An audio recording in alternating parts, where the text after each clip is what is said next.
நல்லா இருக்கேங்க. நல்லா இருக்கீங்களா? பாப்பா எப்படி இருக்கா? பரவாயில்ல, நல்லா இருக்கா. நல்லா இருக்காளா? நான் தான் பாக்குறேன். சரி, என்னடா ஆபரேஷன் பண்ணியாச்சு, அப்புறம் விட்டுட்டோம்னா என்ன பாக்கலைங்கிறதுக்காக சரி வீட்டுல வந்து பாத்துட்டு போயிருவோங்கிறதுக்காக தான் நான் வந்தேன். உங்களுக்கு வேலை வாய்ப்புகளா இருக்கும், எங்களையே வந்து பார்க்க முடியுமா? நான் ஆனா எதிர்பார்த்தோம் நீங்க வருவீங்களா என்னங்கிறதுக்காக. அதெல்லாம் விட மாட்டேன். அதான் பாப்பா இன்னைக்கு பாத்துட்டு போயிருவோம் அப்படிங்கிற வந்து என்ன இந்த இடத்துல வீங்கி இருக்க மாதிரி இருக்கு லைட்டா. அது ஒரு அவங்களும் அசந்து தூங்கிட்டாங்க. ஒரு சாட்சி படுத்துட்டாளா? டாக்டர் கேட்டீங்களா? இல்லையே, டாக்டர்கிட்ட கேட்டா பண்ணு எல்லாம் இருக்கு. என்ன சாப்பிட சொல்லுவாங்க அதான் சாப்பிடணும். வலிக்குதா? இப்ப வலி இருக்கா? எங்கேயும் வலி இல்ல சொல்லு. இல்ல இல்ல வலிக்கல. வலிச்சா சொல்லு, சரியா? இப்ப இந்த பக்கம்லாம் வீங்கிருச்சு பாரு. வலிச்சா அண்ணன்ட்ட சொல்லணும். Okay, very good. இந்த போட்டு நீ படுத்தனா இந்த மாதிரி வீங்கிக்கும், சரியா? நேரா படுக்க. எப்படி டாக்டர் எப்படி சொன்னாரோ அப்படித்தான் படுத்துக்கணும். நீங்க அதை பாத்துக்கோ பாருங்க, அந்த இடத்துல வீங்கி இருக்கு லைட்டா. டாக்டர் எதுக்கும் ஒரு வார்த்தை கேட்டுக்குவோம், சரியா? செக்அப் போறப்ப கேட்டுக்குவோம். இப்ப நான் இப்ப எதுக்கு வந்தேங்கிறத சொல்லிடுறேண்ணே. நான் வந்து இப்போ பாப்பாவை பார்த்துட்டு நான் என்னடா ஆப்ரேஷன் பண்ணிட்டோம், இப்போ இந்த பாருங்க நீங்க இப்படி வந்து உட்காந்துருப்பீங்க, அவங்க அப்படி உட்காந்துருப்பீங்கன்னு எனக்கு நல்லா தெரியும். அடுத்து உங்களோட வாழ்வாதாரம் என்ன? ஏன்னா இன்னைக்கு வரைக்கும் நீங்க காசு இல்லாத, ஒரு 1000 ரூபாய் இல்லாதனாலதான் நீங்க ஸ்கேன் கூட பண்ணாம இருந்தீங்க. இப்போ அடுத்து உங்களுக்கு ஏதாவது வாழ்வாதாரத்துக்கு செஞ்சு தரணும். என்ன செஞ்சா உங்க வாழ்க்கை முன்னேறும்? நீங்க பாவம் உங்களுக்கு ஏற்கனவே வயிறுல பிரச்சனை இதெல்லாம் சொன்னீங்க. எனக்கு அதை சொன்ன அதை கேட்டாலும் மனசு சரி, முதல்ல இதை முடிச்சுட்டு அடுத்து இதுக்கு வருவோங்கிறக்காக தான் நீங்க நேரில் வந்து உங்கள்கிட்ட பார்த்து கேட்கறக்காக தான் வந்திருக்கேன். என்ன செஞ்சா உங்க வாழ்வாதாரம் மாறும்? நான் என்ன செய்யணும்னு நினைக்கிறீங்க? இல்லை உங்களுக்கு ஏதாவது ஐடியா இருந்தாலும் சொல்லுங்க. ஆனா இவ்வளவு தூரம் எங்க பாப்பாவுக்கு செஞ்சதே எதிர்பார்க்காத ஒரு இறைவனால் கிடைத்த எங்களுக்கு ஒரு கிஃப்ட் மாதிரி.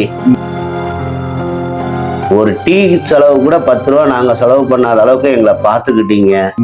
ஆனா நீங்க செஞ்சிருக்கீங்க. இதை விட உங்கள்கிட்ட வந்து இனி நாங்க கேட்கறதுக்கு எங்களுக்கு ரொம்ப வருத்தமா இருக்கு. பத்தியாவாரம் பண்றோம், பத்தியாவாரம் பார்த்துக்கலாம். அதுலயும் வந்து இப்போ அவங்களுக்கு வந்து ரொம்ப பெயினா இருக்கு, ஃபைல்ஸ் பிரச்சனை இருக்கு, முதுகு வலி எடுக்குது, அதனால அவங்களால கண்டினியூவா நடந்து வர முடியலன்னு சொல்றாங்க. எப்படியோ சமாளிச்சு நான் தனியா போயினாச்சும் நான் பத்தி வித்துக்குவேன். நீங்க சொல்றதெல்லாம் கரெக்டு தான். உங்க மனசுக்கு நான் என்ன சொல்றேன்னு தெரியல. நீங்க அப்பெல்லாம் இதை நினைக்காதீங்க, சரியா? அவ்வளோத்தையும் நீங்க கேட்டு எங்களுக்கு செஞ்சிருக்கிறீங்க. இதுக்கு மேல உங்களை நாங்க தொந்தரவு பண்ணலாமா?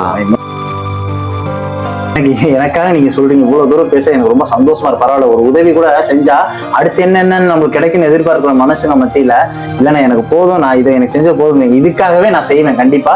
நான் இப்ப இங்க பாருங்க, எனக்காக இதை நீங்க வேணாம்னு சொல்லக்கூடாது அக்கா. இங்க பாருங்க, உங்களோட சிச்சுவேஷன் என்னங்கிறது எனக்கு தெரியும், உங்க குடும்பத்தோட நிலைமை என்னங்கிறது நல்லாவே நான் கூடவே இருந்து பார்த்துட்டேன். இப்ப நீ ஒரு போய் வித்தாதான் காசு. இப்படி ஆப்ரேஷன் பண்ணிட்டு நாளைக்கு சாப்பாடு நீங்க கஷ்டப்படுங்க. இப்ப பாப்பா கூட இருந்து பாக்குறேன் பாருங்க, கூட இருக்கப்ப அவளுக்கு இந்த மாதிரி ஏதாவது பிரச்சனை வருது. அதனால நான் என்ன சொல்றேன், இங்க பாருங்க, எனக்கா இதை ஏத்துக்கோங்க. இப்ப நீங்க உங்களுக்கு வயிறு பிரச்சனை, உங்களுக்கு என்ன செய்யுது?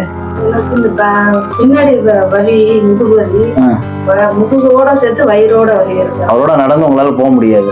அதனாலதான் அவர் இப்ப தனியா போய் விற்கணும், அவருக்கு கஷ்டம். அதனால நான் என்ன சொல்றேன், நீங்க வீட்டுல இருந்து என்ன செஞ்சா உங்களால முன்னுக்கு வர முடியும்? தயவு செய்து நீங்க எது நினைக்க வேணாம், ஐயோ என்னோட உதவி கேட்டுமே திருப்பி உதவி கேட்கணும். இது நானா வந்து வாலண்டியரா உங்கள்கிட்ட கேட்கிறேன். ஏற்கனவே உங்க பையனை பத்தியும் சொன்னீங்க. நான் இன்னும் அதெல்லாம் வெளியில நான் யாருக்கு இப்போ உங்களோட கஷ்டம் பாதி தான் தெரியும். உங்க பையனை பார்த்தவங்க இன்னும் ரொம்ப மனசு எல்லாம் கஷ்டப்படுவாங்க. நான் இன்னும் காமிக்க அவன் வந்தாதான் எனக்கே இது. நீங்க சொல்றதெல்லாம் பார்த்தா அவனோட ப்ராப்ளமும் பெரிய ப்ராப்ளமா தான் இருக்கும் போல. அவன் கண்ணு தெரியாம முதுகுல பிரச்சனைகள் கட்டிக்கிட்டே இருக்கும். நிறைய விஷயங்கள் சொல்றீங்க, வந்தாதான் எனக்கு தெரியும். அது அவன் வந்ததுக்கு அப்புறம் நான் அவனை என்னங்கிறத நான் பாத்துக்கிறேன். ஆனா இனிமே உங்க வாழ்வாதாரம் மாறணும். இந்த பாப்பா வச்சு நீங்க இனிமே இந்த குடும்பத்தை வச்சு நீங்க நிம்மதியா சாப்பிடணும். வீட்டுல இருந்து இவங்களுக்கு நீங்க உதவியா இருங்க. அவங்க வீட்டுல இருந்து என்ன செஞ்சா சமாளிக்க முடியும், இங்க என்ன ஓடும், என்ன செஞ்சா உங்களால இது பண்ண முடியும்னு சொல்லுங்க. அதுக்குள்ள வாழ்வாதாரத்துக்கு நான் ஏற்பாடு பண்ணித்தரேன். இந்த ஏரியாவை பொறுத்தளவு மாவரைச்சு வித்தோம்னா ஓரளவு பார்க்கலாம்னா, ஏதோ ஒரு நாளைக்கு 10 பேர் வாங்கினாலும் இங்க 1.25 கிலோ 30 ரூபா, 1.5 கிலோ 30 ரூபான்னு மாவு ஓடுது. 10 பேருக்கு வித்தோம்னா ஒரு 300 ரூபா ஆச்சு. 300 ரூபா ஆச்சு. கண்டிப்பா ஓடும். அது நீங்க சப்போர்ட்டா இருந்து நீங்க உங்களால பண்ணிட முடியுமாக்கா? மாவுக்கு நான் எல்லா ஏற்பாடும் நான் பண்ணி தரேன். அது என்ன கிரைண்டர்னு கேட்டு சொல்லுங்க. அது என்ன கிரைண்டர் வாங்கணும்? வெக் கிரைண்டரு 3 லிட்டரு இல்ல 5 லிட்டரு கிரைண்டர் வாங்கினோம்னா வியாபாரத்துக்குன்னு அதை அரைச்சு விற்கலாம். காலையில வாங்குறவங்களும் இருக்காங்க, நைட்ல மெயின் சாயந்தரத்துலதான் அதிகமா வாங்குவாங்க. சரி ரைட். அப்ப நம்ம இப்ப என்ன செய்வோம்னா, அதை நான் சொல்றேன், நீங்க வாங்க கடைக்கு வாங்க, எந்த கிரைண்டர் கேக்குறீங்களோ அந்த கிரைண்டர் உங்களுக்கு நான் வாங்கி தரேன். அப்படியெல்லாம் நீங்க எந்த கஷ்டமும் படுத்துற மாதிரிலாம் நீங்க நினைக்க வேணாம். இதை வந்து நான் செய்யறேன் உங்களுக்கு, சரியா?